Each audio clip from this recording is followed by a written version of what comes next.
"You used my signature to build your own throne," Victor Liang, chairman of a billion-dollar empire, told Junwoo, the advisor who had stood beside him for 10 years.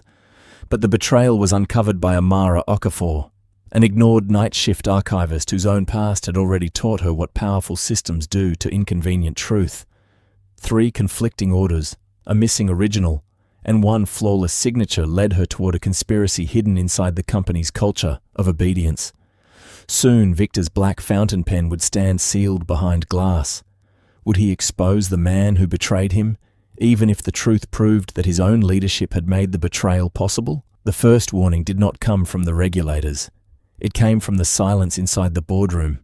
3 accounts belonging to Liang Meridian had been frozen before sunrise. By 8 in the morning, every screen in the room displayed the same transfer order, the same approval seal, and the same signature at the bottom. Victor Liang's signature. No one spoke when he entered. The directors watched him take his seat. Daniel Cho lowered his eyes to the printed document. Celeste Ward placed her phone face down. Jun Woo remained standing beside Victor's chair, calm enough to make the panic around him look undisciplined. At the far end of the table, Amara Okafor studied the page without touching it. She had been called up from the night archive less than 20 minutes earlier. No one had offered her coffee. No one had asked her to sit. Her access badge still hung from the pocket of her grey work coat. Victor looked at the document. "I did not authorize this," June answered before anyone else could. "The system says otherwise." Amara looked at the timestamp in the upper corner. Then she looked at the black fountain pen resting beside Victor's hand. Its gold family crest caught the cold light above the table. She opened her worn blue notebook. "Check when the file was completed," she said.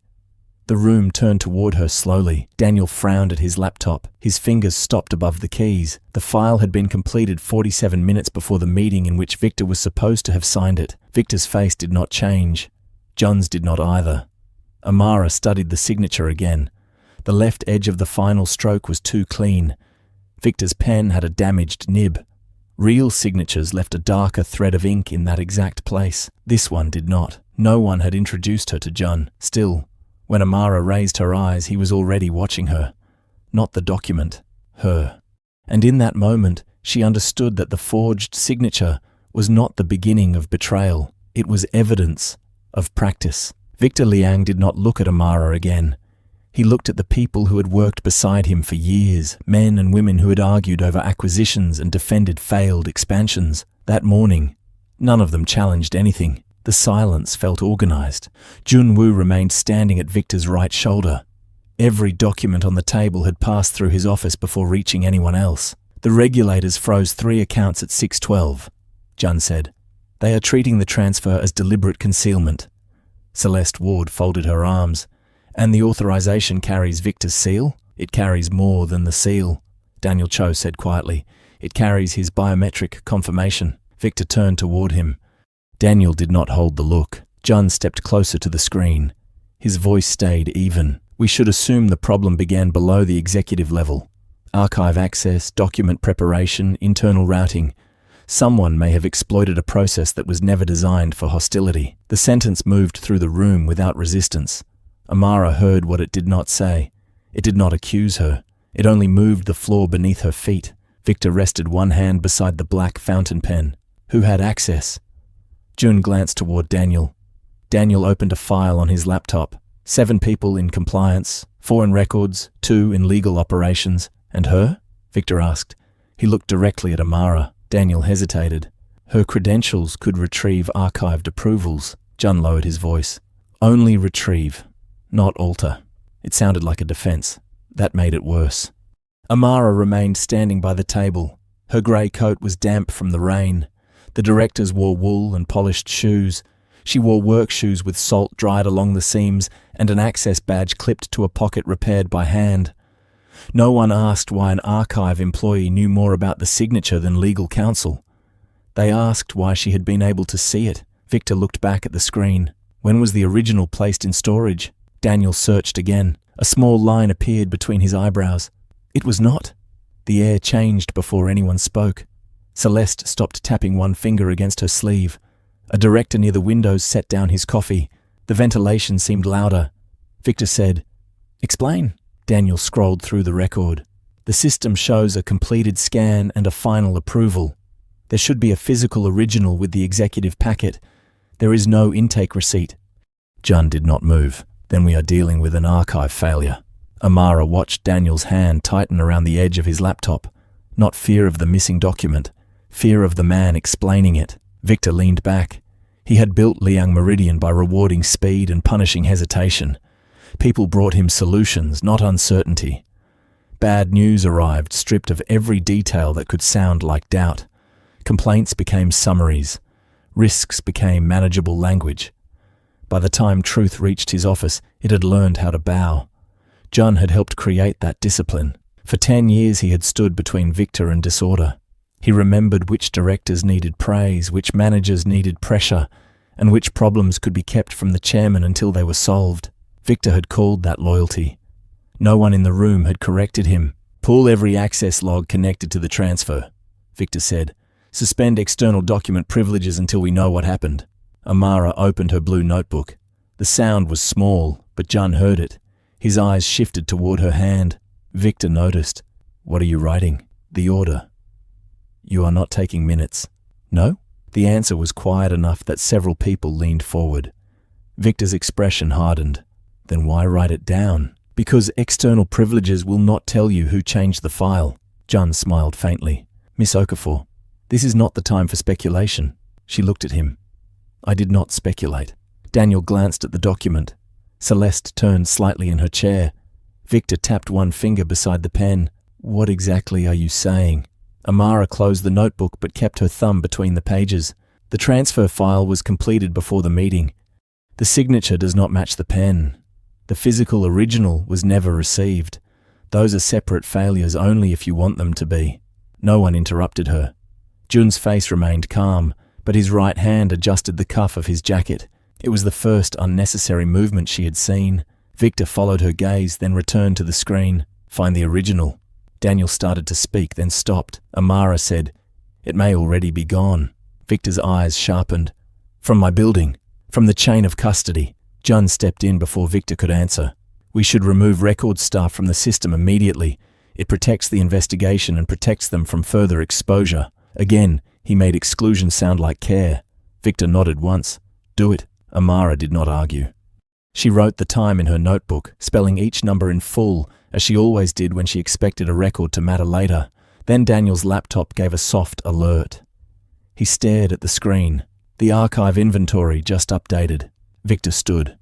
"And?" Daniel looked toward Amara, then toward Jun. "The executive packet is listed as destroyed." A silence settled over the room. This one was different. The first silence had protected Victor. This one protected whoever had acted before he arrived. Long before the boardroom learned her name, Amara Okafor worked beneath it. The archive floor sat 3 levels below the executive lobby, past a security door that opened with a tired mechanical click. At night, the building lost its polished voice. The elevators stopped chiming.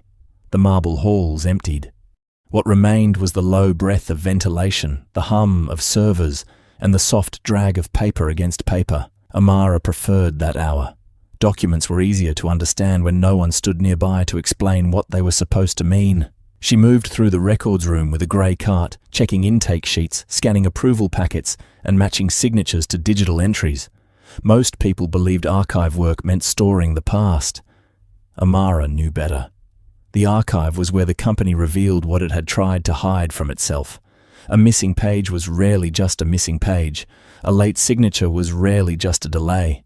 A document renamed after midnight usually belonged to someone who hoped no one would ask why. At 11:40, she found the first inconsistency. A transfer approval from International Holdings carried a second version number, but the edit history showed 3 revisions. The gap was small enough to pass through an ordinary review. One version had been created, another approved, and something in between had disappeared. Amara wrote the file code in her blue notebook. The notebook had once belonged to her son. Eli had used the first pages for arithmetic practice, pressing so hard that old answers still marked the paper beneath. When the cover split, he repaired it with clear tape and told her it looked stronger that way. She had carried it to work ever since.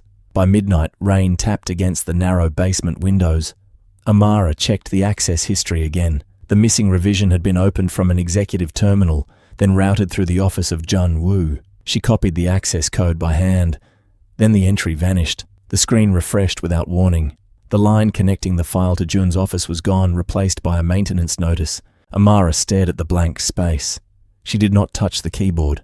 She knew how systems recorded panic, repeated searches, sudden downloads, unnecessary clicks. She closed the file and wrote the time in words. Her phone vibrated in her coat pocket. The message was from Eli. "Are you coming home before breakfast?" Amara looked at the clock above the intake desk. Its second hand shuddered every time it reached the top. "I will try," she wrote. There was another message from her landlord beneath his. The rent balance had not cleared. A late fee would be added by the end of the week. She locked the phone without replying. The paycheck arriving on Friday was already divided. Rent first, her mother's medication second, groceries after that. The legal debt from her previous job would take whatever remained. There had been months when Amara could arrange the numbers into something survivable. This was not one of them. She returned to the file. At 2, the executive floor requested an old approval packet from storage. The request came under Jun Woo's authorization. Amara found the packet on the 4th shelf of Section C. The paper was heavier than the newer files, and the original seal had left a faint ridge near the bottom. She checked it against the digital copy. One paragraph was different. The paper version required 2 independent approvals for overseas transfers above a certain threshold. The digital policy listed only 1. Amara opened the revision record. The change had been made 8 months earlier. The approval line carried Victor Liang's name. The attached signature looked clean, balanced, and complete. Too complete. She had seen Victor's signed packets before. His fountain pen left a dark thread of ink along the final stroke because the nib had been damaged years ago. The mark was slight. Most people would call it an imperfection. Amara called it identity. The signature on the policy had no dark thread. She reached for her notebook. The archive door opened behind her.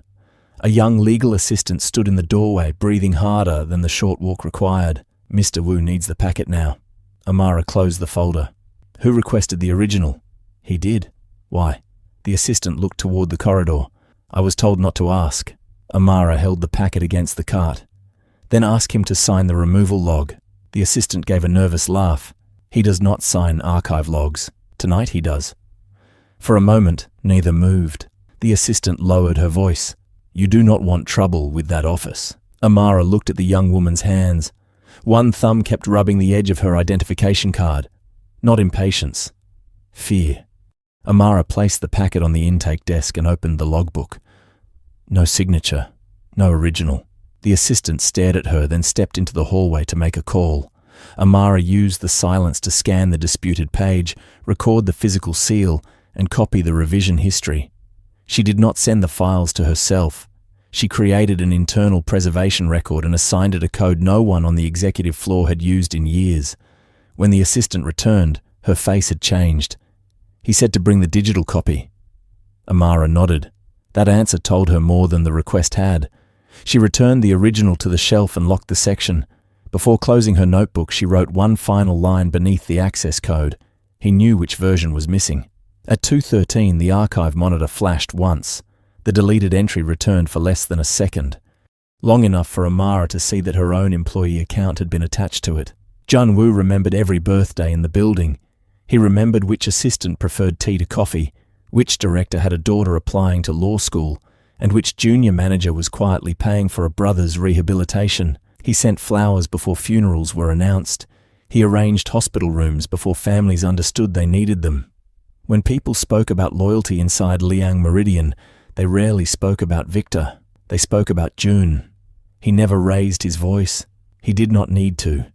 His kindness arrived early, carried the correct name, and left behind a debt no one had agreed to owe. Amara had noticed that long before she found the missing revision. On the archive floor, requests from June's office were always complete. File codes were exact. Deadlines were reasonable. His assistant said please. When mistakes happened, he corrected them privately and protected the person responsible from public embarrassment. That was why people trusted him. It was also why they told him everything. 3 months earlier, Amara had watched a payroll clerk cry beside the service elevator after receiving a call from her landlord. By the end of the afternoon, Jun's office had arranged an advance. The clerk returned the next day with swollen eyes and a new devotion to the company. A week later, she approved an emergency payroll adjustment without asking why the authorization page had been replaced. Amara remembered because the page number was wrong. She remembered more now. The legal assistant with the nervous thumb had once requested a visa letter from Jun. A compliance manager who never challenged executive instructions had a wife receiving treatment at a private clinic connected to Liang Meridian. A procurement officer known for correcting everyone else's paperwork had a son whose tuition had been paid through a company hardship fund.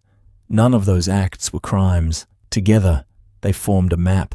Jun did not collect secrets because he enjoyed knowing them. He collected pressure.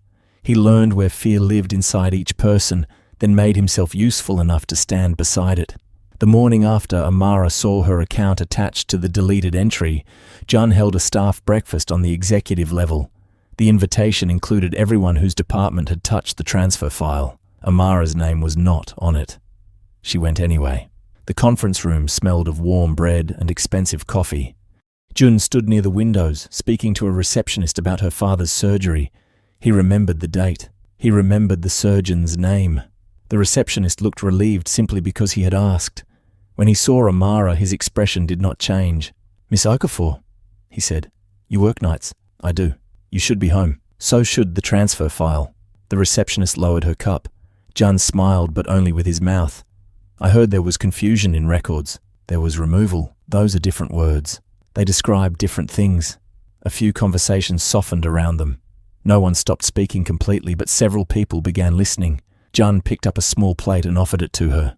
"Have you eaten?" Amara looked at the plate, then at his hand. "No? You should." "I need the authorization history for the overseas policy revision." His hand remained steady. "That is a legal matter." It became an archive matter when the original and the digital copy stopped matching. Daniel Cho stood near the far end of the table. At the mention of the policy, his shoulders shifted. He looked down at his coffee too quickly. Amara saw it. Jun saw her see it. "The board will review any irregularity," he said. "Which version?" The room quieted by degrees. Jun placed the plate back on the table. Daniel's phone vibrated. He silenced it without looking. Jun turned toward the windows. Victor built this company by expecting people to solve problems before they reached his desk. That expectation has protected thousands of jobs. It has also protected mistakes. His gaze returned to her. "You believe those are the same thing?" "No?" "Good." The answer sounded approving. That was how he handled resistance. He did not crush it in public. He absorbed it, renamed it, and made the person feel unreasonable for continuing. He stepped closer, lowering his voice. "Your previous employer also accused you of misunderstanding internal controls." The words were quiet enough to seem private. They were not. Daniel heard them. So did the receptionist. So did the payroll clerk standing beside the fruit tray. Amara felt the room rearrange itself around information Jun should not have needed that morning. "You read my file," she said. "I prepare for risk. Before or after my account appeared in the access log." For the first time, the smile left his face, only for a breath. Then it returned. "I would be careful with accusations." I asked a question. Questions can damage people. So can answers. Daniel looked toward them. His lips parted, but Jun spoke before he could. "Mr. Cho, confirm for Miss Okafor that executive document controls fall under legal supervision." Daniel held his cup with both hands. "They do." "And the overseas policy revision was approved properly." A pause opened. Visible. Daniel looked at Jun, then at Amara. "The approval record appears complete." Jun nodded as if the matter had ended. Amara watched Daniel's thumb press into the paper sleeve around his cup. He had not said the approval was proper. He had said the record appeared complete. That difference mattered. Jun turned back to the room and asked the receptionist about her father again. Conversation slowly resumed. Cups lifted. Chairs moved. Relief passed through the staff because the uncomfortable moment had been given permission to die. Amara did not move. On the table beside Jun's folder lay a printed request form for a replacement signature seal. The date was 6 months old. The reason listed was wear. Victor's original seal had not been worn. Amara had scanned it 2 nights before. She looked at Jun. He was already watching her. This time, neither pretended otherwise. Victor Liang kept the black fountain pen in the top drawer of his desk. Few people were allowed to touch it.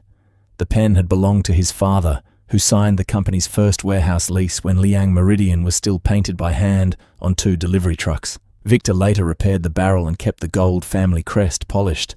Amara knew the pen because she had processed hundreds of executive packets. She also knew its flaw. Near the base of the nib, a thin crack divided the metal. It was hard to see, but it changed the way ink moved. Every true signature left a darker thread along the left edge of the final stroke. The mark was always there. The transfer order had no such mark. The overseas policy revision did not have it either. Amara requested access to the pen through the formal evidence process. The request was denied within 9 minutes. The reason given was executive property. She submitted it again under document integrity review. This time, Daniel Cho called her. "You are asking to examine the chairman's personal pen. I am asking to compare it with signatures attributed to it." That distinction will not matter to him. It should matter to legal. Daniel was silent. "What exactly do you expect to find?" "A reason the same man appears to have signed 2 different ways." Daniel lowered his voice. "Do not write that in an email." "Why?" "Because language has consequences." Amara looked at the blue notebook beside her keyboard. "So does removing it." Daniel ended the call. Later, security escorted her to the executive floor. Victor's office overlooked the river. Rain moved across the glass. Jun stood near the wall. Daniel waited by the conference table with a folder he had not opened. The pen lay in the center. Victor did not invite Amara to sit. "You have 5 minutes," he said. Amara put on examination gloves. She lifted the pen by the barrel and turned it beneath the desk lamp. The crack was still there. She placed a clean sheet of paper on the table. "I need a comparison sample." Victor's expression hardened. "You need me to sign something?" "A blank line is enough." Jun spoke before Victor reached for the pen. "Would a verified signature from this morning satisfy the review?" "No." "Why not?" "Because I did not watch him make it." The room held still. Victor took the pen and signed his name once. The nib moved smoothly until the final stroke, where the ink thickened along the left edge. Amara placed the transfer order beside it. The difference was clear. Daniel moved closer. Jun did not. Amara pointed without touching the page. "This signature was not made with that pen." Victor looked at the documents. "Could the damage be recent?" "No. I found the same pattern in packets from 4 years ago." Jun folded his hands behind his back. "Then someone may have used another pen. The authorization record says the family pen was used. Records can be wrong." "That is what I have been saying." Victor's eyes lifted toward her. Jun approached the table. "Miss Okafor is identifying an inconsistency," he said. "That is useful. It is not proof of manipulation." Amara looked at him. "The file was completed before the meeting. The original is missing. The digital policy does not match the paper policy. My account was attached to a deleted log. Now the signature does not match the recorded instrument." Jun nodded slowly. "And yet, you are the only person connected to all 4 discoveries." Daniel looked down. Victor's hand settled beside the pen. Amara understood the room. She had entered with evidence, but Jun had prepared a more powerful question. Why was she always there? Victor asked it aloud. Amara did not defend herself. "Because I work where the records end." Jun's expression softened with practiced concern. "Your previous case also began with records only you claimed to understand." Daniel's shoulders tightened. Amara looked at the closed folder in his hands. "My report is in that folder." Daniel said nothing. Victor turned to him. "Is it complete?" Daniel opened it. Several lines had been marked in red. "She used the word manipulation," he said, "because the files were manipulated." Jun stepped closer to Victor. "That is a legal conclusion, not an archive observation. She is moving beyond her role." Victor read the first page. Amara watched his eyes pause at the missing original. He did not ask about the evidence, he asked about her credentials. "Your compliance certification is inactive." "Yes. Why?" "The board already has that answer. I want yours." Jun remained still. Amara closed her gloved hands at her sides. "I reported altered safety records at my previous company. They accused me of unauthorized access after the originals disappeared." Victor studied her face. "Were you cleared?" "The case was closed without a finding." "That is not the same thing." "No." The honesty unsettled him. Jun lowered his voice. "A temporary paid leave would protect the investigation and give Miss Okafor space." It sounded humane. Daniel looked toward Jun with sudden alarm. Amara saw it. She turned to Victor. "If you suspend me, put the reason in writing." Victor's gaze narrowed. "You think I am afraid to sign it?" "No. I think someone expects you to." Anger moved across his face. Jun opened the cabinet behind him and removed a cream-colored folder. Inside was a completed suspension order. Amara's name was already printed on the first page. The approval line was ready. The date was that morning. But the document creation time in the lower corner was from the night before she examined the pen. Victor saw it. So did Daniel. Jun reached for the folder, but Victor placed his hand over it first. No one spoke. The black fountain pen remained between them, its cracked nib shining beneath the light. It had already signed twice. Only one signature had belonged to Victor. Victor did not sign the suspension order. He kept one hand on the folder while the others watched him understand that someone had prepared his decision before he made it. The black fountain pen rested near his wrist. Jun stood across the table, calm enough to make the document look ordinary. "Who created this?" Victor asked. Jun glanced at the lower corner. "Human Resources prepares standard forms in advance. Before I requested them, they prepare for likely outcomes." Amara removed her gloves and placed them beside the transfer order. "Then test the outcome." Victor looked at her. She did not ask him to trust her. Trust had already become the most dangerous word in the room. "Send the same question to legal, finance, and operations," she said. "Ask each department what order they received concerning the overseas transfer. Do not let them speak to one another first." Jun's gaze settled on her. "You are proposing an internal interrogation. I am proposing 3 answers." Daniel Cho opened his mouth, then hesitated. Victor saw it. "You will supervise." Daniel looked toward Jun before answering. That small movement carried more weight than agreement. "I will." Jun folded his hands. "This will create unnecessary confusion." Amara looked at the suspension form. "The confusion is already prepared." Victor ordered the 3 department heads brought to separate rooms. Their phones were collected. Their assistants were told only that the chairman required written confirmation of the transfer instruction they had received. No one was allowed to compare language. For 20 minutes, the executive floor became quiet in a new way. Not obedient, contained. Amara waited in the smaller conference room with Daniel. He kept rereading the same page without turning it. "You saw something before today," she said. Daniel did not look up. "That is not a question." "No." He closed the folder. "You should be careful." "I have been careful." "That may not be enough."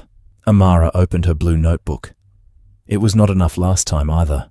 Daniel's eyes moved to the repaired cover. He seemed about to ask what she meant, but the door opened before he could. 3 envelopes were carried in by separate assistants. Victor entered behind them. Jun came last. Daniel placed the envelopes on the table and opened the one from legal. The instructions stated that the transfer had been approved as a temporary holding measure, pending final regulatory review. The finance version described the same money as a permanent strategic allocation authorized by the chairman. The operations version called it an emergency protection payment required to prevent disruption at 2 overseas ports. Celeste Ward read all 3 in silence. "These are not different summaries," she said. "They are different orders." Jun stepped closer. "Departments often receive language tailored to their responsibilities, not different purposes," Amara said. Victor looked at Daniel. "Did legal approve a permanent allocation? No? Did finance know review was still pending?" The finance director, brought in only after the envelopes were opened, shook his head. The operations chief stared at his own paper. "We were told legal had already cleared it." Daniel's face lost color. Jun remained composed. "Then the issue is departmental communication." Amara turned the 3 pages so their headers aligned. The same authorization code appeared on each version. The same digital seal. The same line stating that Victor Liang had reviewed the final language. Only the language was not the same. Victor picked up the legal version. "Who sent this?" The legal director answered. "It came through Mr. Wu's office." Finance said the same. Operations did too. Jun did not deny it.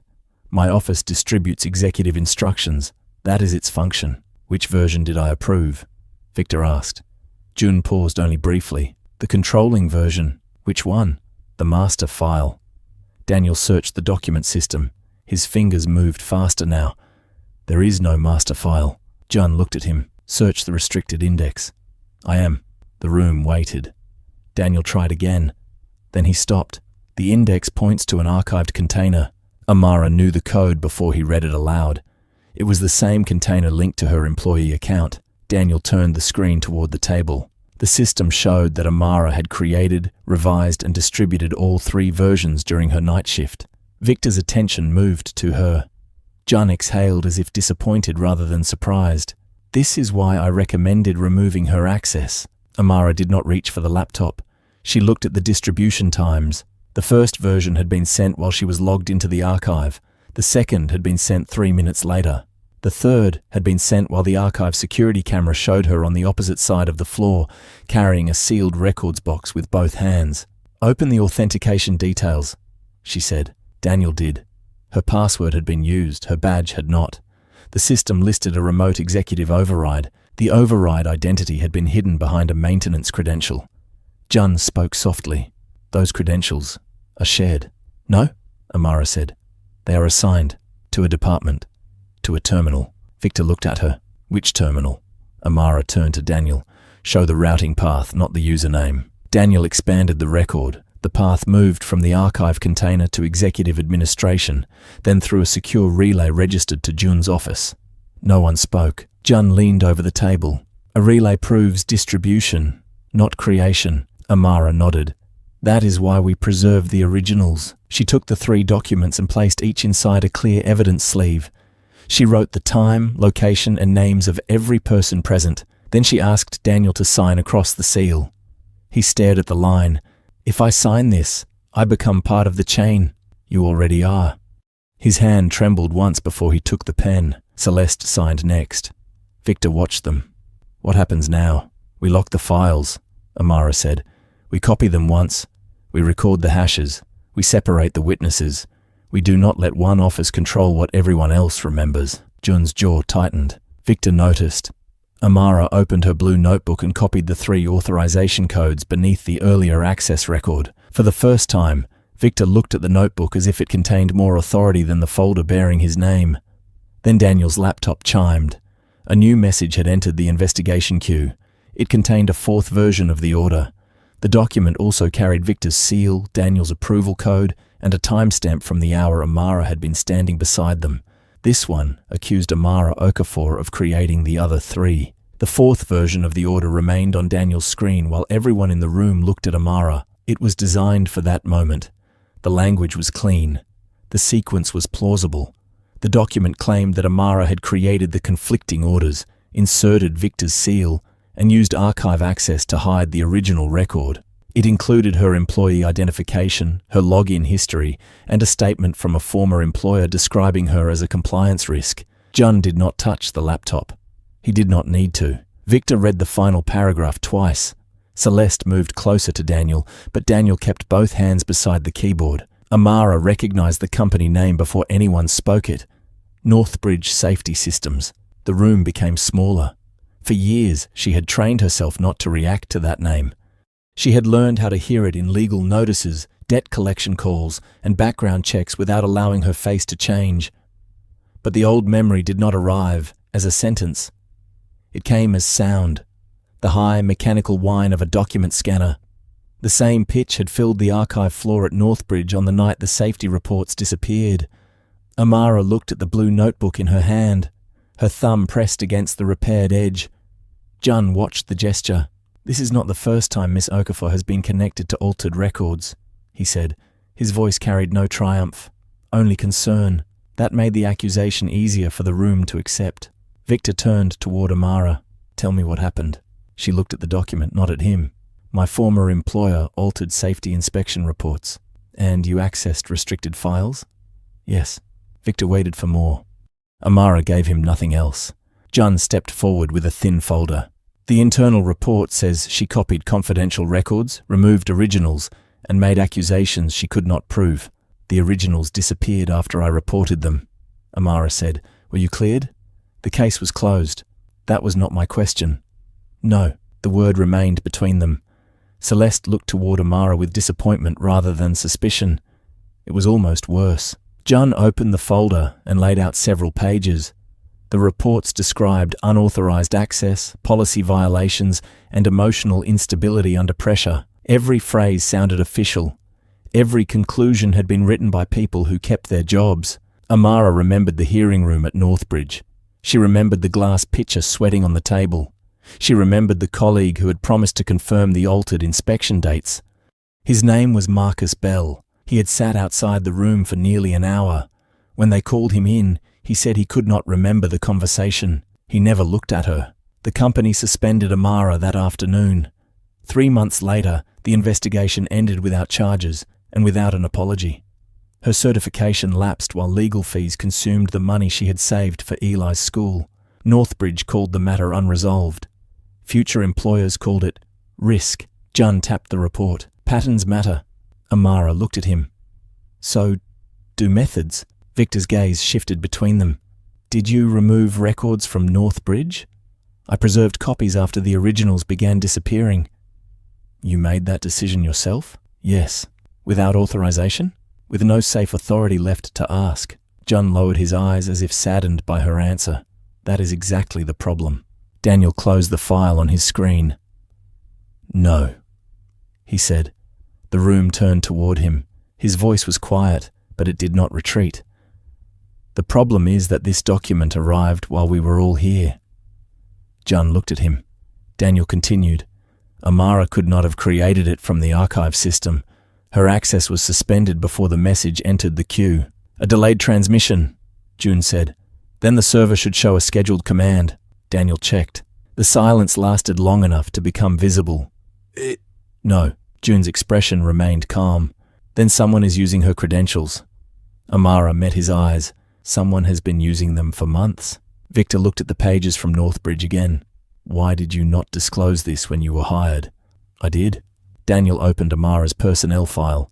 The disclosure form was there, signed and dated.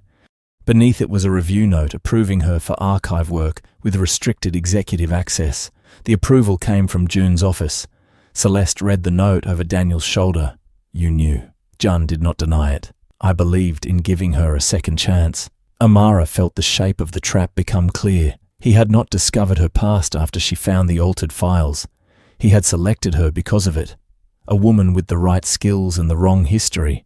Someone useful enough to manage dangerous records and damaged enough to blame when those records became dangerous. Victor understood it more slowly. You approved her access, he said. Yes. And now you are using the same history to discredit her. I am presenting relevant risk. You created the risk. Jun's jaw moved once. Amara looked toward Daniel. Open the attachment history. He expanded the message details. The Northbridge file had been uploaded from an executive legal archive that ordinary compliance staff could not reach. The upload carried no visible username, but it used a privilege assigned to June's office. Celeste stepped away from the table. June adjusted his cuff. The privilege is shared. Amara had seen that gesture before. Victor had too. Her phone vibrated inside her coat. She ignored it at first. Then it vibrated again. The message was from Eli. The landlord had come to the apartment. Amara read the words without moving. Victor noticed. Is there a problem? No. It was not true, but it was not the room's business. Jun spoke gently. This investigation is placing unusual pressure on you. We can arrange paid leave, legal support, and temporary housing assistance. All we need is your agreement not to interfere while independent counsel reviews the matter. Daniel looked at him sharply. A settlement offered before an investigation. Amara put the phone away. How much silence are you buying? June's face cooled. I am offering protection. For who? No one answered.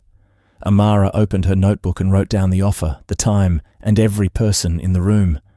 Then she pushed the Northbridge file toward Daniel. Add this to the evidence chain. Jun stepped forward. That file is confidential. So was the transfer order. Daniel reached for it. This time, his hand did not tremble. Amara looked at Victor. Do not ask whether I have failed before. Ask why the same kind of file appears whenever I find something someone powerful once buried. Victor said nothing. The scanner in the adjoining office started without warning. Its high mechanical whine passed through the wall. Amara stopped breathing for 1 second. Then she closed the blue notebook. I was alone last time, she said. Her voice remained steady. I will not be alone again. The accusation reached security before Amara reached the elevator.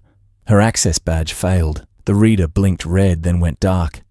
A guard she had seen on the night shift stepped out from behind the desk and asked her to wait. He did not look at her notebook. He looked at her hands. 2 more guards arrived. One carried an evidence bag. The other carried an authorization signed by Victor Liang. The order removed Amara from every internal system and allowed a search of her workspace, locker, and personal effects. Victor had signed it minutes after she said she would not stand alone again. Junwoo stood beyond the glass doors, speaking quietly with Daniel. He did not watch the guards approach her. He watched Daniel. Amara understood why. A frightened witness was still useful. A witness who had chosen a side was dangerous. The lead guard held out his hand. Your badge, please. Amara unclipped it and placed it in his palm. Your phone as well. On whose authority? He lifted the paper. Victor's signature sat at the bottom. This one carried the dark thread of ink. It was real. Amara gave him the phone. The blue notebook remained beneath her arm. That too. No, the guard shifted his weight. It may contain company information. It contains my notes. Then it is relevant. Relevant is not the same as yours. People slowed near the elevators.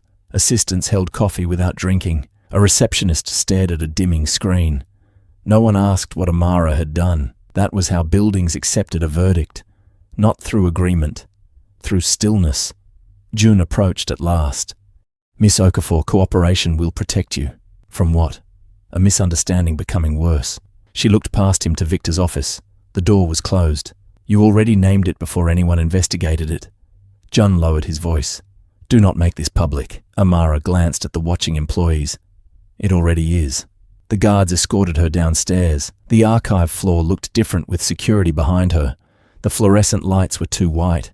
The shelves seemed narrower. Every sound had become evidence. Her locker was opened first. They removed a sweater, crackers, medicine, 2 unpaid bills, and a photograph of Eli holding a model bridge. Each item was recorded. The young legal assistant stood near the door. Her thumb rubbed the edge of her badge again. Amara looked at her only once. The assistant looked away. The guards searched the desk. They found printed access logs, handwritten file codes, and the preservation receipt for the executive packet. The receipt carried the signature of Leonard Brooks, a records clerk who had worked there longer than Jun. The lead guard studied it. Where is the box? In protected storage. Which location? The receipt identifies the custodian. We have been unable to reach Mr. Brooks. Amara looked toward Leonard's empty station. His coat was gone. His glasses remained beside the keyboard. He never left without them.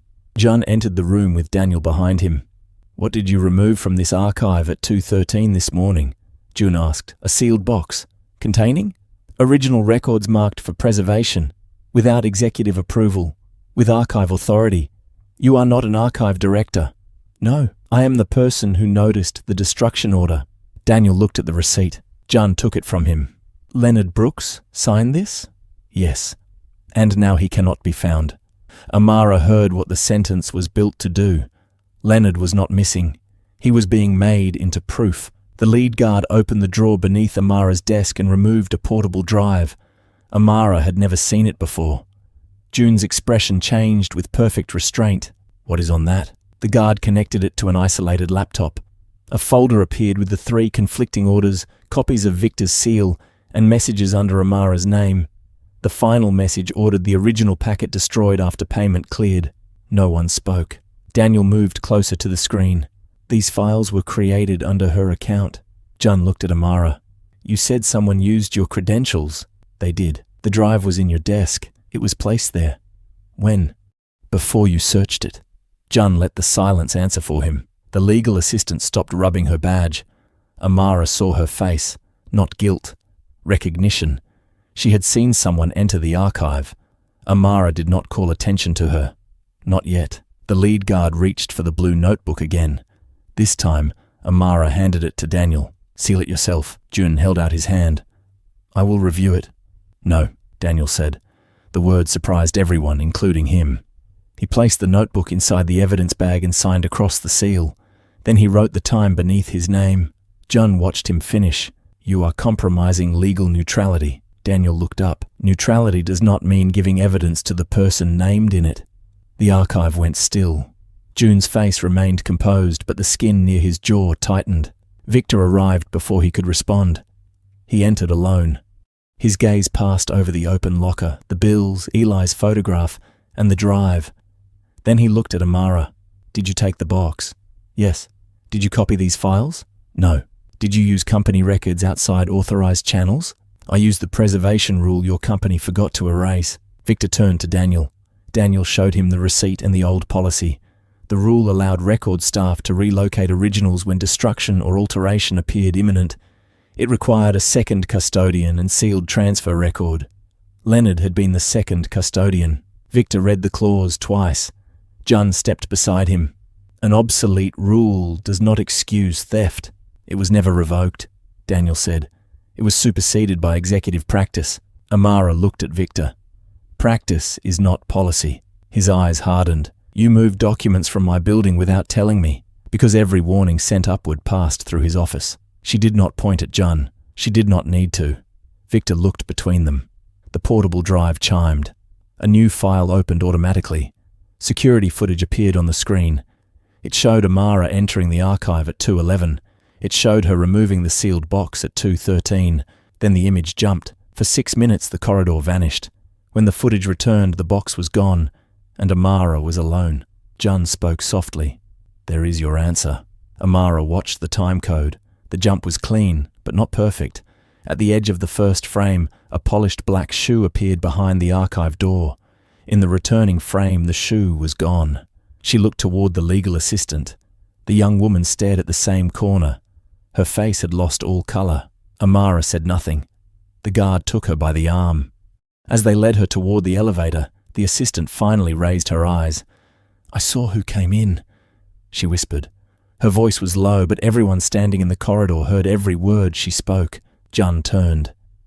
The elevator doors opened. The assistant stepped back in fear. Amara kept walking. For the second time, a system had decided she was the thief. This time, someone else had seen the hand that placed the evidence. The legal assistant's name was Mara Chen. For a moment after she spoke, no one moved toward her. The guards still held Amara. Victor stood beside the archive door with the preservation rule in his hand. Jun watched Mara with the careful expression of a man deciding whether fear would still obey him. Mara swallowed. "I saw someone enter after Amara left with the box." June's voice stayed calm. "You saw a shadow in damaged footage." "I saw a person." "Who?" Her eyes shifted toward the floor. Amara understood. A witness forced to speak before she was protected could be destroyed before lunch. "Do not answer here," Amara said. The lead guard tightened his grip on her arm. Jun looked at Victor. "She is directing a witness during an active investigation." "No," Daniel said. "She is preserving one." Victor turned to him. Daniel had spent years choosing language that protected the company from consequences. Now each word seemed to cost him something. "We need outside counsel," he said. "Not someone appointed through executive administration.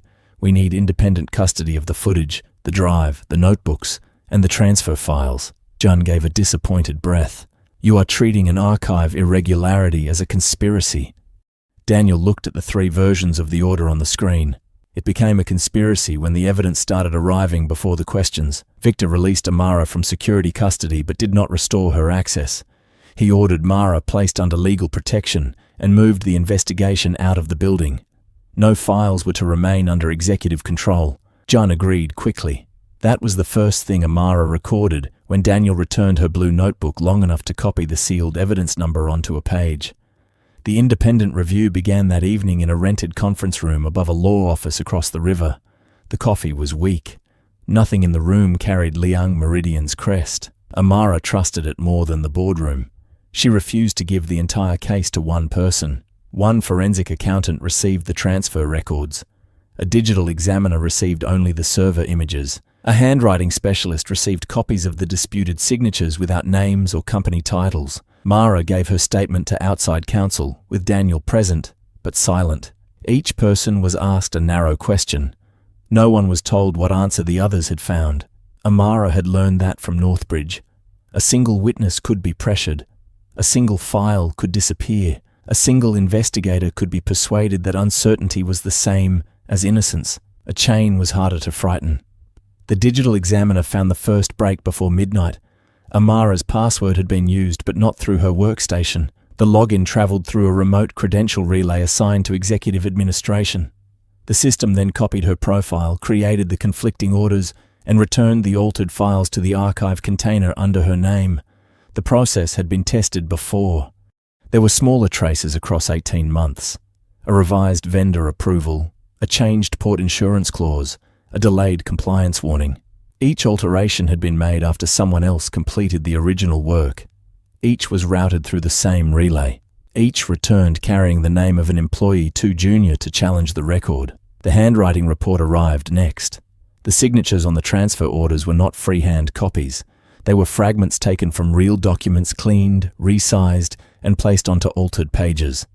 The missing dark thread from Victor's damaged pen was not absent by accident. Whoever created the copies had removed the imperfection to make the signatures look more perfect than the originals. Daniel read that sentence twice. They thought perfection would look authentic, he said. They thought no one would study the flaw, Amara replied. The accountant found the purpose beneath the documents. Money had moved through temporary holding companies tied to a restructuring fund. On paper, the fund existed to protect Liang Meridian during a leadership crisis. The fund's controlling authority belonged to Jun Woo. Victor sat at the far end of the conference table when the report was read. He had not spoken for an hour. Could he access the money now? He asked. Not while you remain chairman, the accountant said. Victor looked toward Amara. Then the transfer was not the end. No, what is? She closed the report. You leaving? The room went quiet. Daniel stood and walked to the window. The river below reflected broken lines of office light. There is something else, he said. No one interrupted him. 8 months ago, I received a policy revision removing the second approval requirement for overseas transfers. I noticed that the signature page had a different scan quality from the rest of the document. Victor looked at him. Why did you approve it? Daniel kept his back to the room. Jun said you were tired of legal slowing down strategic decisions, and you believed him. I believed it was safer to believe him. The admission settled heavily. Daniel turned around. There were other times. Meeting minutes changed after I reviewed them. Objections disappeared from summaries. I told myself they were administrative corrections. I told myself that if something truly mattered, you would know.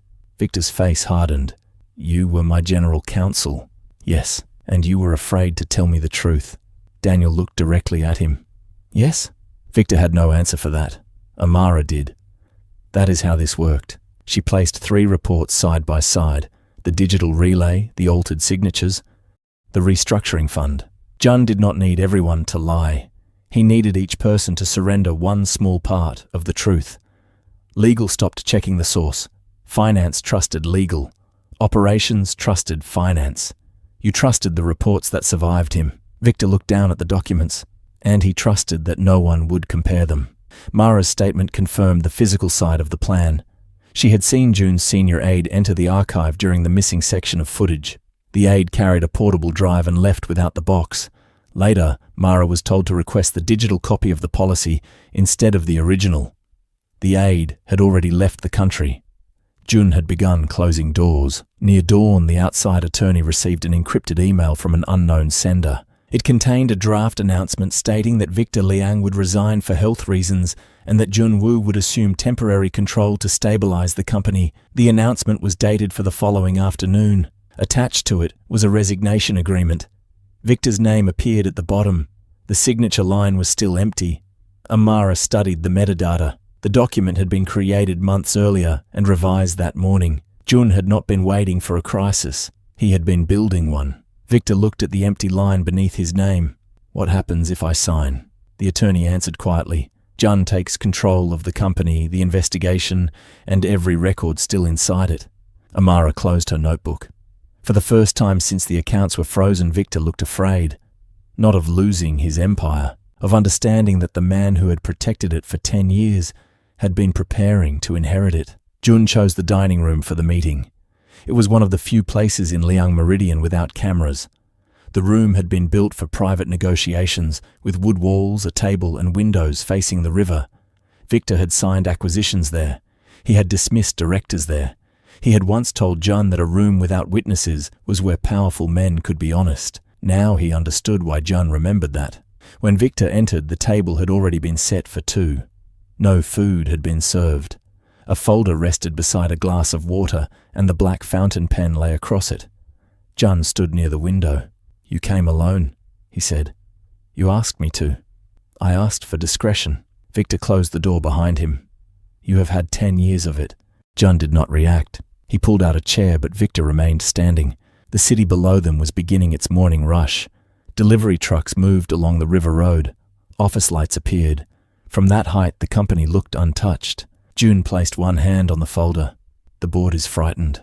The regulators are preparing to widen the investigation. By tomorrow, the lenders may freeze every operating line we have." June gave a nod. "I still think of it that way." Victor looked at the pen. "Why is that here?" "Because the next decision must be real." Jun opened the folder and turned the first page toward him. It was the resignation agreement from the encrypted email. The language was careful. Victor would step down for health reasons. Jun would assume temporary authority. An independent committee would review the disputed transfers after the company had been stabilized. Victor read the final paragraph before touching it. His family trust would remain protected. His assets would be separated from corporate liability. No accusation would be made against him unless new evidence required it. "You are offering me safety," Victor said. "I am offering the company survival. Under you. Under someone the market still trusts." Victor looked up. "You forged my signature." June's expression did not change. "I used decisions you had already made." "You changed their meaning." "I removed hesitation." "You framed employees." "I contained risk." The answers came without heat. That was what made them difficult to hear. Jun was not confessing. He was explaining a system he believed had always belonged to him. Victor pulled out the chair, but did not sit. "You knew Amara's history when you hired her. She was qualified. She was vulnerable. Both can be true. You chose someone no one would believe." Jun looked toward the river. "I chose someone who understood records and had already learned what institutions do to inconvenient people. I expected caution. She found you." "She found fragments." Victor touched the edge of the folder. "Enough fragments to bring down everything. No, enough fragments to frighten people who do not understand power." Jun turned from the window. "Power is not the signature, Victor. It is deciding which page reaches the table. It is knowing who speaks before the meeting and who leaves believing the decision was theirs. You built a company that moved too quickly for debate. I made that speed possible. You made yourself necessary." "Yes." The word was almost gentle. Victor thought of every morning June had entered with the crisis already reduced to a summary. Every warning that arrived after the dangerous part had been removed. Every director Victor had called weak because they asked for more time. Jun had not hidden inside the company. Victor had placed him at the center. "You could have asked for the chair," Victor said. Jun smiled faintly. "You would have called that disloyal. So you arranged my collapse." "I arranged continuity." Silence passed between them. June poured water into the glass. He did not offer it to Victor. "You are not innocent," he said. "That is why this works. You punished disagreement. You rewarded people who brought certainty. You signed documents you did not read because the right names appeared above the lines. I did not create your blindness." "No?" Victor looked at the pen again. "I only gave it a desk." For the first time, June's gaze sharpened. Victor opened the agreement to the signature page. "If I sign, what happens to Amara? Independent counsel reviews her conduct." "That was not my question." June adjusted his cuff. "She leaves the company. And Daniel? He remains until the transition is complete." "Mara Chen? She is young. Fear will make her sensible." Victor's hand closed around the fountain pen. Jun watched his fingers. The barrel felt heavier than Victor remembered. The gold crest pressed against his thumb. He uncapped it and studied the damaged nib. The crack was invisible unless the light struck it from the side. That flaw had proved a signature belonged to him. Now it proved how little ownership meant. Jun moved the agreement closer. "This is the last private decision you will be allowed to make." Victor lowered the nib toward the paper. Then he stopped. "You prepared this months ago. I prepared for instability. You prepared for me. I prepared for the day the company became larger than your judgment." Victor placed the pen across the unsigned line. Jun's face remained calm, but his eyes moved to the door. Victor saw it. You expected someone outside. Legal observers. You're observers. People who understand the stakes. Victor took out his phone. Jun's voice hardened for the first time. Do not turn this into theatre. Victor called Celeste Ward. When she answered, he put the call on speaker. Bring the board to the hearing room, he said. Call the outside investigators and the regulators. Tell them I am surrendering executive authority until the review is complete. Jun stepped away from the table. Celeste was silent for a moment. Are you resigning? No, I am refusing to disappear privately. Victor ended the call and made another. This one went to Daniel. Secure the archive, the server images, and every approval issued through executive administration. No destruction, no transfer, no exceptions. Jun watched him finish. You think exposure will save you? No. Victor capped the pen. It may save the company from becoming me again. Jun's composure thinned at the edges. You will lose the chair. Maybe. You will lose control. I already did. Victor placed the pen inside an evidence sleeve from the folder Daniel had given him. He sealed it and wrote the time in words across the edge. Jun stared at the sealed pen. For the first time, the object no longer belonged to either of them. Security arrived outside the room. The handle moved once, then stopped as someone waited for permission to enter. Jun closed the resignation folder. You are making a mistake. Victor looked at him. No, I made it 10 years ago. He opened the door. Celeste stood outside with 2 investigators and the head of corporate security. Behind them, Daniel held a sealed packet against his chest. His face was pale. We found another document, Daniel said. Jun did not turn. Victor looked at the packet. What kind of document? Daniel hesitated. One that Amara has never seen. The document Daniel carried into the hearing room was not another transfer order. It was a list of names. 34 employees appeared on it, each beside a private note. Debt, divorce, immigration review, medical treatment, disciplinary warning, family emergency. The notes were short, but the pattern was clear. Jun had not simply tracked who could be useful. He had tracked who could be pressured. Amara sat at the witness table when Daniel placed the list before outside counsel. She did not reach for it. She looked at the handwriting in the margins, and then at Jun. He remained seated beside his attorney. Victor sat across the room, separated from the executive table by order of the board. The black fountain pen rested inside a sealed evidence sleeve near the investigators. For the first time in years, no object in the room announced who held power. Celeste called the hearing to order. No one spoke loudly. They did not need to. The first exhibit was the overseas transfer order. The second was the version sent to finance. The third was the version sent to operations. Daniel read each aloud until the differences could no longer hide behind formatting. Jun's attorney leaned forward. Different departments often receive different language. The forensic accountant answered. Different language, yes. Different legal purpose, no. The next exhibit was the server record. The digital examiner explained how Amara's profile had been copied through a remote executive relay. He showed the path from the archive container to executive administration, then back into the system under her name. He did not call it Betrayal. He did not need to. The path ended at a terminal assigned to Jun's office. Jun watched the screen without expression. His attorney said the terminal was shared. The examiner opened the access record again. The relay required a personal credential. Whose? The examiner turned the page. Jun Woo's. A chair moved somewhere behind Amara. Someone in the gallery released a breath and then seemed embarrassed by the sound. The handwriting specialist came next. She placed Victor's genuine signature beside the disputed copies. The true signatures carried the dark thread left by the cracked nib. The forged versions were smoother. Whoever made these copies removed the flaw, she said. Victor looked at the sealed pen. The specialist continued. They believed perfection would make the signature more convincing. It made it less authentic. Jun's attorney objected to the word forged. Celeste allowed the specialist to replace it with digitally assembled. The meaning did not change. Mara Chen entered through the side door with outside counsel. She looked younger under the hearing room lights. Her hands were empty, but one thumb still rubbed the edge of her identification badge. Amara noticed. Jun did too. Mara took the oath and sat. She described the night in the archive. She described the senior aide entering during the missing section of footage. She described the portable drive. She described being told to request the digital copy instead of the original. "Why did you not report it immediately?" Jun's attorney asked. Mara looked toward Jun.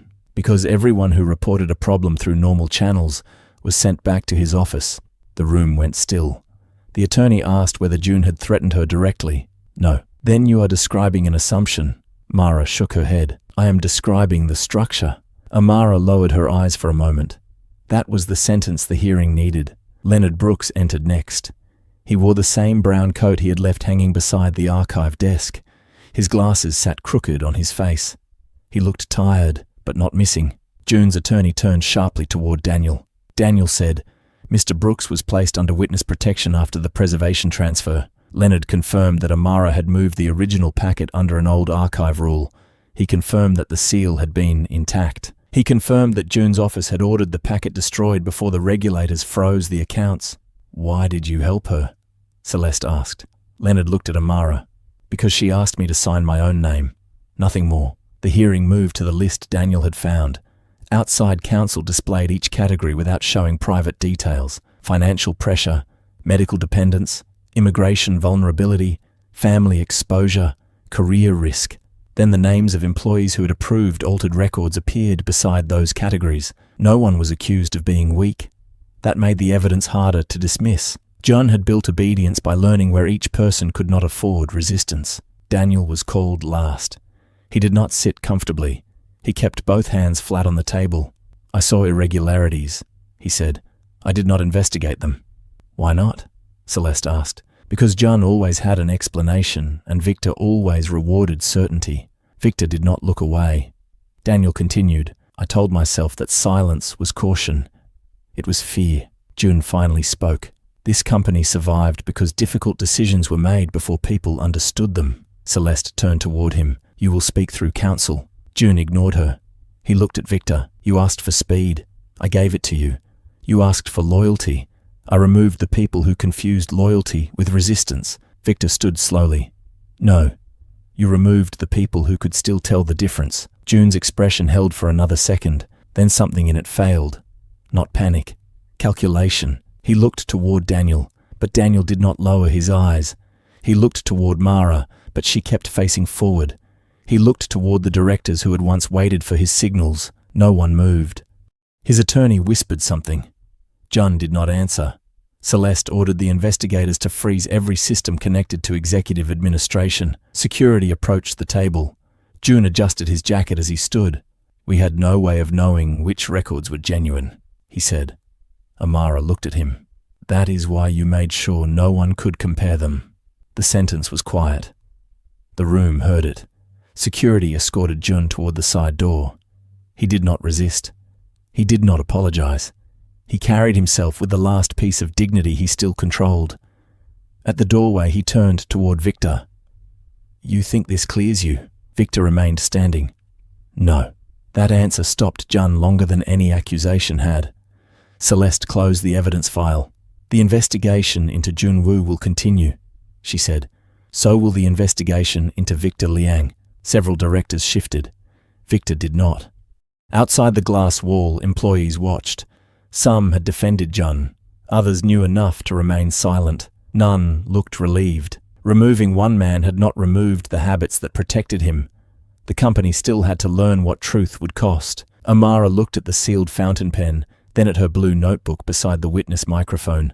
The hearing had proved who manipulated the records. It had not yet answered why an entire company had made the manipulation possible. Victor Liang left the hearing room without security, assistance, or the black fountain pen. For the first time since he had built Liang Meridian into an empire, no one followed him. The board suspended his executive authority before sunset. His office was sealed. His access badge was disabled. Every approval issued under his name during the previous 5 years was placed under review. Victor accepted the order quietly and without argument. That disturbed the directors more than resistance would have. For years he had treated hesitation as weakness. He had ended meetings when people repeated themselves. He had removed managers who brought problems without solutions. Now he sat alone in a smaller conference room while investigators opened files carrying his signature. Some were genuine, some were assembled. Others were real decisions made after Jun had narrowed the choices until only one remained. That category was the hardest to face.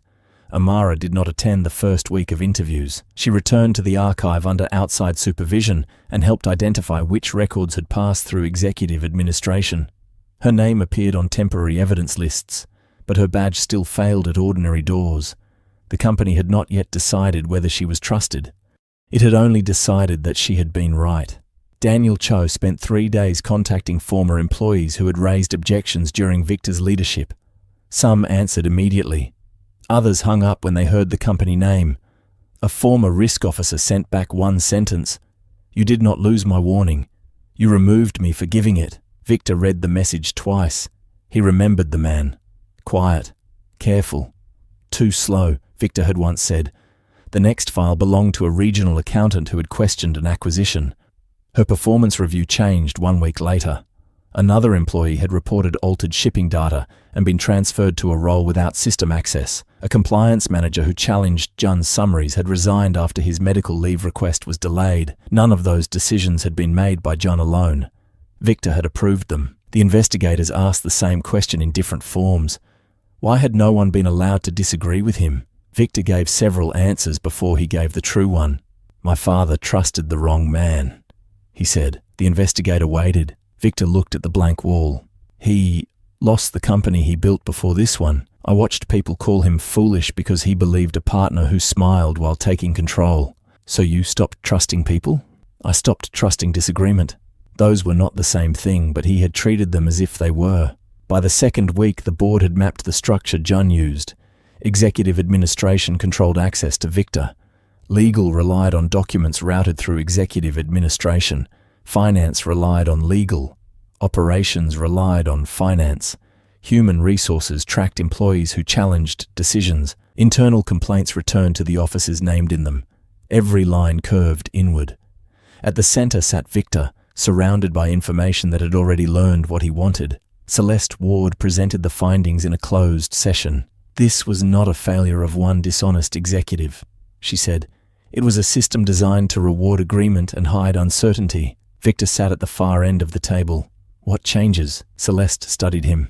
"You are not chairing that discussion." He almost reacted. The old instinct rose before he could stop it. The need to reclaim the room, the need to remind them who had built the company, whose decisions had created its value, whose name still stood on the tower. Then he saw Daniel watching him, not with fear, with expectation. Victor leaned back. "Continue." The board approved an independent ethics committee with authority over every executive office. Major transfers would require separate legal and financial approvals. Every policy revision would preserve its full history. Objections could not be removed from meeting minutes. Employees who reported executive misconduct would answer to outside counsel, not internal management. No one person would control the chairman's schedule, records, and information again. The final proposal concerned Amara. Celeste read it aloud. The board wanted her to lead a new Office of Accountability and Records Integrity. Victor looked toward the empty chair beside Daniel. "Has she agreed?" "No," Celeste said. "Why not?" "She has conditions." Amara entered several minutes later carrying the blue notebook. The cover had begun to separate beneath Eli's clear tape, but she still held it carefully. She did not sit until Celeste invited her. "My office cannot report to the chairman," Amara said. Victor nodded once. "It needs an independent budget, access to executive records, and authority to stop document destruction." Celeste wrote each condition down. "No employee should have to bring an accusation alone," Amara continued. "Every report needs a protected witness process and automatic preservation of related records." Daniel looked at Victor. Victor said nothing. Amara closed the notebook. "And the office cannot exist only while this scandal is visible. Its authority must survive the people in this room." Celeste asked, "Anything else?"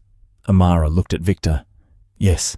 The chairman must be audited under the same rules." A director shifted in his chair. Victor felt the room waiting for the man he had been. He thought of the former risk officer, the transferred accountant, the employees whose warnings had reached him only after Jun changed their shape. Then he thought of the black pen behind an evidence seal. "Add it," he said. The room remained quiet. Not because people were afraid, because no one had expected the answer. 3 days later, the board reinstated Victor as interim chairman with reduced authority. Every major decision required independent review. His private approval channel was closed. He returned to his office and found the top drawer empty. The fountain pen was still evidence. On his desk lay a new approval form. At the bottom was a section he had never seen before. Recorded objections. The first entry had already been written. Amara Okafor did not approve. 3 months later, the top floor of Liang Meridian no longer became silent when someone disagreed with Victor Liang. The change was small enough to miss entirely. During the Monday review, a young operations manager raised her hand before Victor finished speaking. She pointed to a shipping proposal that would save money, but leave one regional warehouse without enough emergency coverage. Months earlier, someone would have softened the warning and waited for a safer moment. Now she said, "I do not approve this version." No one looked toward the door. No one checked whether Victor was angry. Daniel Cho entered the objection into the official record. The full language appeared on the wall screen. Victor read it, asked 2 questions and returned the plan for revision. The meeting continued. That was the victory. A woman had said no, and her career had survived the sentence. Amara watched from the side. Eli had replaced the old tape with clear binding around the spine. The repair was still visible. He had told her not to hide it. Broken things should show where they were fixed, he had said. She had written that line inside the cover. Her office sat between legal and records, not beneath either one. It reported to the board, held its own budget, and could freeze the destruction of any document without executive permission. Some employees expected Amara to punish everyone who had doubted her. Others treated her as if surviving the scandal had made her untouchable. She rejected both ideas. She reviewed systems, not rumors. She required evidence, not loyalty. When frightened employees arrived alone, protected counsel joined them before they told their stories. When a complaint named someone powerful, the records were preserved before that person received notice. No one had to carry the entire truth alone. Daniel remained general counsel, but his work was audited. Each week, he reviewed one case in which legal had failed to protect a warning. He signed the findings with his own name. Mara Chen joined the protected reporting team. She still rubbed her identification badge when nervous, but now she noticed and stopped. During training, she told new employees that fear did not make a witness unreliable. It made protection necessary. Leonard Brooks returned to the archive 2 days each week. He refused a management title and accepted a chair with better support. The preservation rule he had used with Amara was rewritten and placed in every compliance handbook. No one called it obsolete again. Jun Woo awaited trial outside the company he had once controlled. Amara did not follow every update. She had learned that justice could require attention without requiring obsession. Victor remained chairman under permanent limits. He no longer carried a private approval seal. His calendar was visible to the board. His decisions could be challenged, delayed, and audited. Sometimes the old instinct still appeared. His jaw tightened when meetings slowed. His fingers pressed against the table when junior employees questioned him. Then he looked at the recorded objections and waited. Change did not make him gentle. It made him accountable. One rainy evening, Victor entered the archive alone. The black fountain pen stood inside a narrow glass case beside the original transfer order. A card explained that the damaged nib had helped expose a chain of altered approvals. It stated that no signature, rank, or private relationship could replace independent verification. Amara found him there. He looked at the case for a long time. "My father would hate this," he said. "The glass, the idea that his pen became evidence." Amara stood beside him. "Evidence is not an insult. What is it?" "A record that survived someone's explanation." Victor looked at the blue notebook in her hand. "You kept yours. It was never a symbol of authority." "No?" he said. "It was more useful." Amara left him in the archive and went home before dark. Eli sat at the kitchen table repairing the loose wheel of a model bridge. Her mother slept in the next room. A stack of bills waited near the refrigerator, but the envelopes were open and arranged by date. The debt had not disappeared. Their life had not become effortless. It had become possible. Eli looked at the notebook beneath her arm. Did someone tell the truth today? Amara set it on the table. Someone disagreed. He considered that, then nodded as if it were close enough. The next morning, a new employee entered Amara's office carrying a folder against her chest. She was young, uncertain, and already apologizing for taking anyone's time. Amara opened the door wider. "You do not need to be certain yet," she said. "You only need to show us what you saw." Behind her, the blue notebook lay open on the desk. Far above, another executive meeting had begun. A proposal was questioned. An objection was recorded. The room did not collapse. Behind glass, the pen remained where everyone could see it, not as proof that one bad man had been removed, as a reminder that no good system should ever depend on one man being good.